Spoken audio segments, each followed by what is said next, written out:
तब्बल 1 तासाच्या नंतर ठाणे ते कसाऱ्याला जाणाऱ्या लांब पल्ल्याची गाडी आता ठाणे स्थानकातून आहे. पाहू शकतो गेले 1 तासापासून या ठिकाणी रेल्वेचा खोळंबा झाला होता.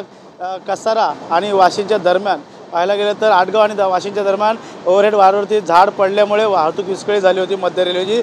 त्याच दरम्यान एका मागोमाग आता एक गाड्या ज्या आहेत ते लांब पल्ल्याच्या रुळावरती उभ्या आहेत. त्या मात्र आता सध्या तरी पहिली गाडी 1 तासाच्या नंतर तब्बल 1 तासाच्या नंतर ही पहिली लांब पल्ल्याची गाडी ही जो सोडण्यात आलेली आहे. त्यामुळे नक्कीच हे ओव्हरहेड वरती झाड जे पडल्यामुळे ते झाड काढण्याचं काम मध्य रेल्वे याकडनं करण्यात येत आहे. त्यामुळे मात्र सध्या तरी परिस्थिती पाहता या ठिकाणी पहिली रेल्वे जी आहे ती 1 तासाच्या नंतर आता सुटलेली आहे. मात्र या पाठोपाठ मध्य रेल्वेच्या ठिकाणच्या लांब पल्ल्याच्या गाड्या असेल त्या देखील उभ्या आहेत.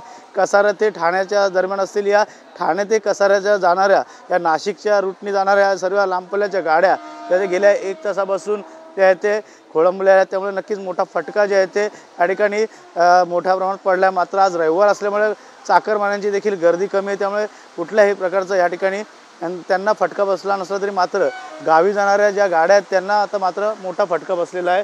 ठाणे स्थानकावरून आता पहिली रेल्वे जी आहे ते सोडण्यात आलेली आहे. तर दुसरीकडनं कसारा ते ठाण्याच्या दरम्यान देखील अनेक लांब पल्ल्याच्या गाड्या ज्या आहेत ते विस्कळीत झाल्या होत्या. त्यामुळे नक्कीच ठाणे ते कसारा नाशिक दरम्यानच्या असतील या नाशिक कसारा आणि ठाण्याच्या दरम्यान या गाड्या ज्या आहेत त्या आता सोडण्यात आल्या आहेत. त्यामुळे नक्कीच एकीकडे जोरदार पावसाची हजेरी लावल्यामुळे दुसरीकडे आता या ठिकाणच्या दोन्ही रूटच्या मार्गावरील गाड्या ज्या आहेत ते सोडण्यात आलेल्या आहेत. त्यामुळे नक्कीच गेल्या 1 तासापासून जे आहे ते रेल्वे ट्रॅकवरती हे गाड्या थांबून ठेवल्यामुळे मोठा फटका या ठिकाणी या रेल्वे प्रवाशांना बसलेला आहे. कॅमेरा रोशनसह गणेश थोरात, TV9 मराठी, ठाणे.